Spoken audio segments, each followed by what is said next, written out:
Misteri film diringkas di sini. Hari ini saya akan menjelaskan sebuah film drama berjudul Room.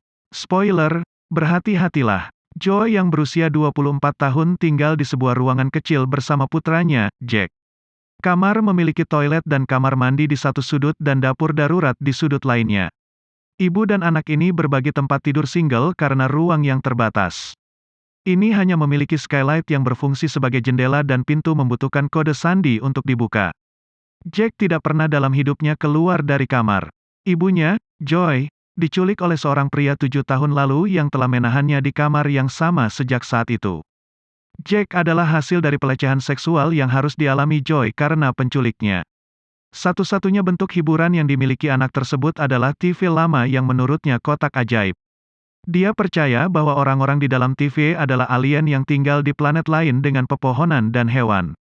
Film dimulai dengan Jack bangun dan menyapa benda mati di sekitar ruangan seperti kursi, lemari pakaian, wastafel, dan sebagainya. Karena dia hanya melihat 2 orang dalam hidupnya, dia berteman dengan benda-benda di sekitar ruangan. Anak itu tidak memiliki konsep ruang dan berpikir bahwa ruang adalah semua yang ada. Untuk menghindari menjelaskan kebenaran pahit hidupnya, Joy tidak pernah memberitahunya tentang dunia luar. Keduanya menamai penculik itu, Nick tua. Dia datang ke Joy setiap malam dan menyerangnya secara seksual. Setelah 7 tahun disiksa, dia sudah terbiasa. Dia juga membawakan mereka bahan makanan yang diperlukan dan membelikan mereka pakaian sesekali.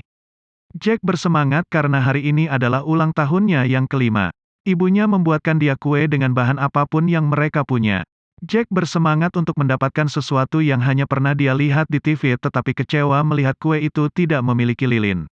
Dia menuntut agar Joy meminta lilin pada Nick tua untuk suguhan hari Minggu mereka. Joy mengklaim dia hanya bisa meminta barang-barang yang diperlukan.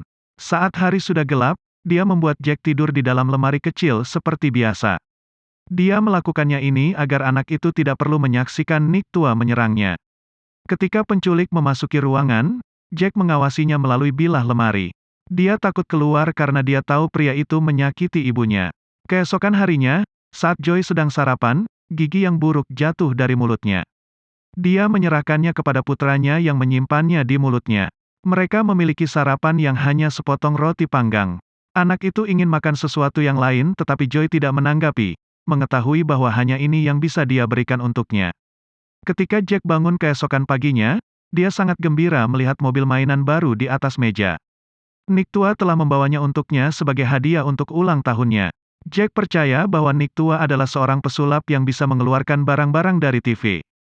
Dia bermain dengan mobil sepanjang hari di sekitar ruangan. Selama sekitar 1 jam, keduanya berteriak ke langit-langit, berharap menarik perhatian seseorang. Tetapi, seperti biasa, tidak ada yang terjadi. Kemudian saat berbicara, Jack menyebutkan anjing peliharaan imajinernya, Lucky. Joy mengatakan kepadanya bahwa Lucky tidak nyata, membuatnya kesal. Ketika Joy terganggu, Jack melihat seekor tikus di lantai untuk pertama kalinya dalam hidupnya. Dia mencoba menyentuhnya tetapi Joy memperhatikan dan mengusirnya. Dia sedih karena tikus adalah satu-satunya hewan yang pernah dia lihat. Malam itu, saat membuat makan malam, Joy secara tidak sengaja meninggalkan oven pemanggang roti dan terbakar. Dia dengan cepat mematikannya dan mencoba menghilangkan baunya, berharap Nick tua tidak akan menyadarinya. Namun, ketika dia datang di malam hari, dia langsung mencium bau keju yang terbakar. Dia kesal dan memanggil namanya. Ketika dia membalas dengan komentar tajam, dia menjadi sangat marah dan hampir memukulnya. Ternyata dia diberhentikan dari pekerjaan 6 bulan lalu, dan hampir tidak bisa menafkahi mereka bertiga. Jack yang malang mencoba mengabaikan percakapan itu tetapi secara tidak sengaja membuat suara. Nick tua memperhatikan dan mencoba membuka lemari untuk menemuinya. Untuk mencegahnya berbicara dengan putranya, Joy mengundangnya ke tempat tidur. Malamnya, Jack menyelinap keluar dari lemarinya dan berjinjit ke arah mereka berdua. Nick tua kebetulan bangun dan melihat anak itu. Dia menerjang Jack tetapi Joy melemparkan dirinya ke atasnya, mencegahnya menyentuh putranya. Nick yang marah mengancam akan membunuhnya dan pergi meninggalkan Jack yang menangis. Joy menghiburnya saat dia terisak dalam pelukannya dan meminta maaf karena keluar dari lemari.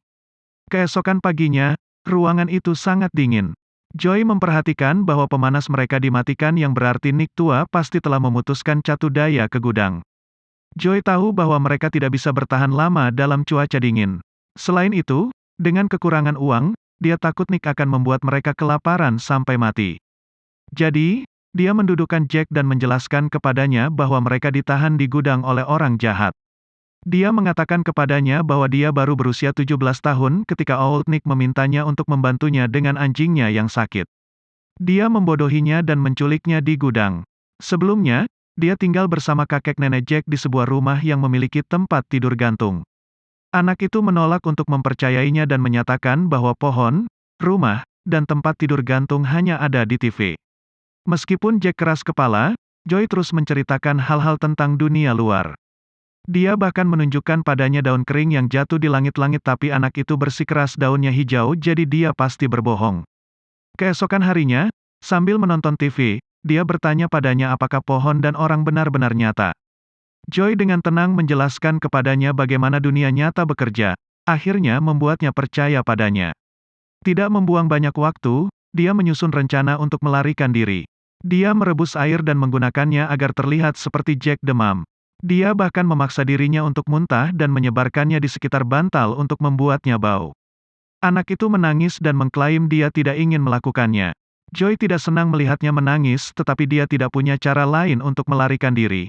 Ketika Nick tua tiba malam itu, dia mengatakan kepadanya bahwa hawa dingin telah membuat Jack sakit. Nick menyentuh dahinya yang terbakar karena air panas. Dia mengklaim bahwa dia akan membawa antibiotik keesokan harinya dan pergi. Joy kecewa karena dia mengira dia akan membawa Jack ke rumah sakit di mana anak itu akan memiliki kesempatan untuk melarikan diri. Keesokan harinya, dia memikirkan rencana baru. Dia meminta Jack untuk berpura-pura mati dan menggulingkannya di karpet. Dia melatihnya untuk membuka gulungannya sendiri dan berlari mencari bantuan. Anak itu diberitahu bahwa dia akan dibawa keluar oleh Old Nick di mana dia akan bertemu orang-orang nyata yang harus dia mintai bantuan. Dia takut tapi setuju untuk melakukannya. Ketika Nick tua tiba beberapa saat kemudian, Joy sudah membungkus Jack di dalam permadani dan berpura-pura menangis. Dia mengklaim bahwa dia meninggal pada malam hari dan menyalahkan Old Nick atas kematiannya. Nick panik dan dengan cepat membawa anak itu keluar, masih tergulung di karpet. Dia memasukkannya ke dalam bagian belakang truk pickup dan pergi. Dari dalam permadani, Jack merasakan truk itu mengemudi. Dia melepaskan diri dari permadani dan terpesona melihat pemandangan penuh langit untuk pertama kalinya. Ketika truk melambat, dia dengan hati-hati melompat keluar. Nick tua memperhatikan dan menghentikan truk itu. Tetapi pada saat itu, Jack telah bertemu dengan seorang pria yang sedang berjalan dengan anjingnya.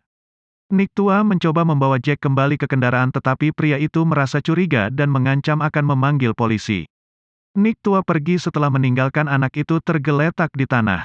Jack tetap di sana sampai dia diselamatkan oleh polisi. Dia memberitahu mereka tentang ibunya dan menunjukkan kepada mereka gigi yang dia miliki tentang ibunya. Ketika dia menyebutkan bahwa mereka tinggal di gudang yang tidak boleh mereka tinggalkan, polisi menyadari parahnya situasi. Mereka dengan cepat meminta bantuan dan mulai mencari gudang. Hanya beberapa jam kemudian, mereka menyelamatkan Joy yang untungnya selamat. Dia bersatu kembali dengan putranya dan memuji dia atas pekerjaannya. Keduanya berpelukan, merayakan kebebasan mereka setelah ditangkap selama 7 tahun. Ketika Jack bangun keesokan harinya, dia menemukan dirinya di tempat tidur di kamar rumah sakit. Dia melihat keluar jendela, masih tidak percaya bahwa dunia luar itu nyata. Joy dan dia mandi di pancuran untuk pertama kalinya. Jack takut masuk ke air yang mengalir tapi akhirnya akan terbiasa. Para dokter melakukan beberapa tes pada mereka dan menyatakan mereka sehat. Mereka disarankan untuk memakai banyak tabir surya karena mereka hampir tidak terkena sinar matahari di penangkaran. Jack juga disuruh memakai kacamata hitam jika dunia tampak terlalu terang. Anak itu gugup untuk berbicara dengan dokter sehingga dia diam-diam berbisik kepada Joy jika dia ingin mengatakan sesuatu. Orang tua Joy, Nancy dan Robert akhirnya tiba di rumah sakit dan memeluk putri mereka yang telah lama hilang dalam pelukan erat. Mereka telah menerima bahwa dia tidak akan pernah kembali setelah tiba-tiba menghilang suatu hari. Joy diberitahu bahwa orang tuanya telah bercerai dan ibunya sekarang berkencan dengan seorang pria bernama Leo. Setelah itu, Joy dan Jack dibawa pulang di mana kerumunan orang dan wartawan telah berkumpul untuk menyaksikan kembalinya. Jack membutuhkan bantuan untuk menuruni tangga karena dia tidak terbiasa. Dia bertemu Leo yang senang melihat mereka berdua. Setelah mereka menetap, Nancy berkomentar bahwa mereka harus memotong rambut Jack tetapi anak itu diam-diam berbisik bahwa kekuatannya ada di rambutnya. Saat makan malam, keluarga menikmati makanan bergizi yang asing bagi Jack. Dia makan es krim untuk pertama kalinya dan mengalami brain freeze. Joy memperhatikan bahwa ayahnya sama sekali tidak berbicara dengan Jack. Dia menyadari bahwa dia tidak nyaman dengan Jack menjadi cucunya karena dia adalah produk dari dia yang diserang secara seksual. Marah karena dia tidak mau menerima putranya, dia berdebat dengannya dan pergi ke kamarnya bersama Jack. Keesokan harinya, Joy menunjukkan kepada Jack foto dirinya dan teman-teman SMA-nya. Dia jelas kesal pada kenyataan bahwa hidup mereka ternyata menyenangkan ketika dia membusuk di sebuah ruangan. Jack mengalami kesulitan menyesuaikan diri dengan kehidupan baru. Dia tidak pernah meninggalkan sisi ibunya dan tidak berbicara dengan orang lain. Leo membuat anak itu nyaman dan berbicara dengannya seperti seorang ayah yang sangat membantunya. Joy jatuh jauh ke dalam depresi setelah gagal bahagia bahkan setelah keluar dari penangkaran. Dia memaksa Jack untuk bermain bahkan ketika dia menolak dan bertengkar hebat dengan ibunya. Beberapa hari kemudian, pengacara keluarga mereka memberitahu mereka bahwa mereka akan membutuhkan uang untuk persidangan yang akan datang, dan cara termudah untuk mendapatkannya adalah dengan melakukan wawancara prime time. Seorang jurnalis muncul di rumah untuk mewawancarai Joy. Dia mengajukan pertanyaan mengganggu tentang menyakiti diri sendiri dan hubungannya dengan penculik, membuatnya merasa lebih buruk daripada yang sudah dia lakukan.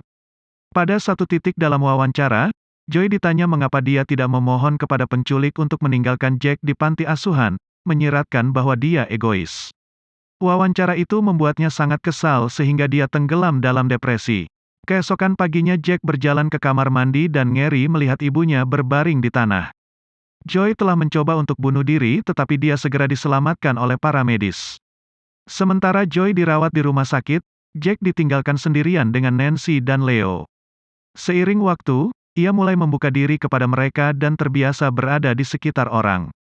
Leo membawa pulang anjingnya yang menggerakkan Jack, yang masih ingat anjing imajinernya, Lucky. Suatu hari, Jack memberitahu Nancy bahwa dia ingin memotong rambutnya dan mengirimkannya ke Joy karena dia lebih membutuhkan kekuatannya daripada dia. Nancy dengan senang hati melakukan apa yang dia katakan dan memberi anak itu potongan rambut yang rapi. Pada akhirnya, anak itu mengatakan kepadanya bahwa dia mencintainya. Nancy kewalahan dan hampir tidak bisa membisikkan kembali "Aku mencintaimu." Hari itu, anak tetangga memanggil Jack untuk bermain. Dia membuat teman untuk pertama kalinya dalam hidupnya dan bermain dengan dia di halaman belakang. Pada saat yang sama, Joy kembali ke rumah dan tersenyum saat melihatnya bermain. Ketika ibu dan putranya bertemu, dia mengklaim bahwa rambutnya membantunya sembuh dengan cepat. Seiring berjalannya waktu, Jack mengalami beberapa hal dengan ibunya. Mereka pergi ke berbagai restoran, taman, dan tempat yang tidak pernah mereka kunjungi selama bertahun-tahun. Mereka juga menggantung tempat tidur gantung di rumah yang selalu ingin dimainkan Jack. Saat keduanya berayun di dalamnya, Jack meminta untuk mengunjungi kamar itu sekali. Joy terkejut dengan permintaan itu tetapi dia setuju untuk menerimanya sebagai mengunjungi. Ketika Jack kembali ke tempat itu, dia berkomentar jika tempat itu telah menyusut sejak mereka terakhir di sini karena dia ingat itu lebih besar. Sebelum pergi, dia mengucapkan selamat tinggal pada benda-benda di ruangan itu seperti yang dia ucapkan saat di penangkaran. Subscribe untuk lebih banyak video seperti ini, nyalakan notifikasi, dan tinggalkan like untuk membantu channel ini. Terima kasih telah menonton.